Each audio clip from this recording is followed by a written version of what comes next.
Welcome to Ping 24 Updates, where you get the most important news and stories from around the world every day. Subscribe my channel and click the bell icon to stay informed. Tonight, the seas are churning, not just with the force of nature, but with tension and anticipation, as if the ocean itself senses what's unfolding above its depths. In the heart of the West Philippine Sea, a powerful message is being sent, one that echoes far beyond these waters. Warships cut through the water in tight formation, their hulls slicing the waves, while fighter jets streak overhead, engines roaring in the night sky. On deck, thousands of troops stand ready, eyes fixed on the horizon, prepared for whatever may come. But this isn't a conflict, it's a massive display of military cooperation, a show of unity in the face of uncertainty. The United States, the Philippines, Australia, and Canada have joined forces for large-scale drills in a region that's become a global flashpoint, drawing the world's attention. These exercises respond directly to growing concerns over stability and freedom of navigation, aiming to deter aggression and ensure safe passage for all. The timing and location are no accident. These drills unfold near areas where Filipino vessels have faced tense encounters with Chinese ships, raising the stakes for everyone involved. The message is clear. The Allies are committed to upholding international law and protecting vital maritime trade routes that connect economies and nations. For those involved, this is more than training. It's a real-world mission to signal unity and strength, a demonstration of resolve in the face of growing challenges. The world is watching closely as these drills unfold, with journalists and analysts tracking every move, every maneuver. Every maneuver and patrol sends ripples across the geopolitical landscape, influencing decisions in distant capitals. The exercises are complex, testing the ability of these militaries to work together seamlessly. From air defense coordination to amphibious landings, the scope is vast and demanding. For Filipinos, these drills bring both reassurance and apprehension, welcoming powerful allies but also knowing that such a show of force raises the stakes and the risks. Such a large military gathering increases the risk of miscalculation, where a single mistake could escalate into something far more serious. As the exercises begin, all eyes are on China's response. Will it escalate tensions or open the door to dialogue? The outcome will shape the future of security and peace in this vital region, influencing the balance of power for years to come. The stakes have never been higher, and the world waits to see what happens next in these contested waters. The scale of this military gathering is impressive. 4 nations, US, Philippines, Australia, and Canada, bring advanced hardware and highly trained personnel. The US Pacific Fleet, fighter aircraft, and thousands of Marines join Philippine naval vessels and troops. Australia's modern warships and specialized personnel reflect its deepening regional interest. Canada's naval frigate, though smaller, signals global concern for freedom of navigation. Drills span the West Philippine Sea, near Palawan, and key sea lanes at the heart of ongoing disputes. Months of planning and coordination made this possible. Moving thousands of personnel and tons of equipment is a massive logistical feat. The real achievement, these forces operate as a single, cohesive unit. This level of interoperability builds trust and shared procedures among allies. It's a powerful demonstration of unity in action. The South China Sea has become a flashpoint, drawing the attention of the world's major powers and regional players alike. After years of growing friction, tensions have reached new heights, with incidents at sea becoming more frequent and dangerous. China's sweeping claims, marked by the controversial 9-dash line, overlap with the exclusive economic zones of the Philippines and several other Southeast Asian nations, creating a complex web of competing interests. China's island-building campaign has turned once pristine reefs into heavily fortified military outposts, projecting power far from its shores. Filipino fishermen, who rely on these waters for their livelihood, now face harassment and intimidation on a regular basis, and the Philippine Coast Guard has had tense standoffs with Chinese vessels, sometimes risking their own safety to assert their rights. In 2016, an international tribunal ruled in favor of the Philippines, invalidating China's expansive claims and upholding the rule of international law. Yet, China rejected the ruling outright and continued its activities, frustrating the Philippines and its allies and raising concerns about the effectiveness of international law. In response, the Philippines has strengthened alliances, especially with the United States, seeking greater security cooperation and support. Joint exercises have grown in size and focus, now directly addressing China's actions and preparing both nations for potential conflict scenarios. These drills are a visible reminder of the U.S. commitment to its defense treaty with the Philippines, reassuring the Filipino people and sending a clear message to adversaries. They signal to Beijing that assertive behavior will be met with a united front as more countries join in support of regional stability and freedom of navigation. The stakes are higher than ever. The world is watching, and the outcome here could shape the future of international order in the region. These military exercises have two core goals: deterrence and cooperation.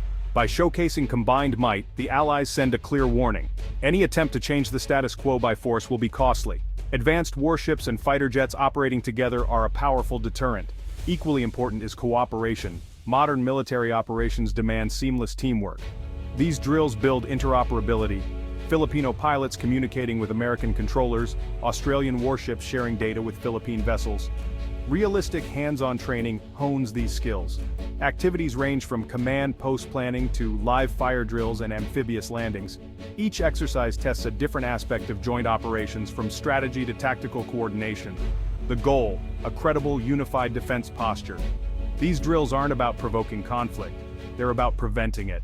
Improved cooperation means the Allies can respond quickly and decisively if a crisis occurs. It's an investment in regional stability. The message: united, they are stronger.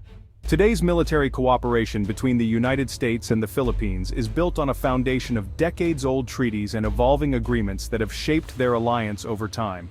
The 1951 Mutual Defense Treaty is at the heart of this relationship, binding both nations to come to each other's aid in the event of an armed attack, ensuring mutual protection and shared responsibility. In recent years, U.S. officials have clarified that this commitment specifically extends to attacks on Philippine forces in the South China Sea, a region marked by rising tensions and competing territorial claims. This clarification has made the alliance not only more urgent, but also more relevant to today's security environment. Supporting agreements such as the Visiting Forces Agreement and the Enhanced Defense Cooperation Agreement, or EDCA, allow U.S. troops to rotate, train, and pre-position vital equipment in the Philippines, deepening operational ties. EDCA sites, many of which are strategically located near the West Philippine Sea and Taiwan, enable rapid deployment, realistic training, and a flexible response to emerging threats. Both nations are investing heavily in upgrading these bases, adding new infrastructure, advanced radar systems, and modern defense facilities to boost readiness. These agreements form the backbone of the alliance, making large-scale joint exercises and coordinated responses possible on an unprecedented scale. They provide clear rules of engagement, robust logistics support, and a strategic framework for planning and executing joint operations. Regular high-level defense meetings and consultations ensure the alliance remains flexible and adapts to new and evolving threats in the region. Through constant consultation, joint planning, and realistic training, treaty commitments are transformed into real, on-the-ground military capability. Today, the partnership between the U.S. and the Philippines is stronger and more capable than ever before. Together, alongside regional partners, they face complex security challenges and work to maintain peace and stability in the Indo-Pacific. These robust drills are a direct response to escalating incidents at sea. Encounters between Philippine and Chinese vessels have grown more frequent and aggressive, especially at Second Thomas Shoal.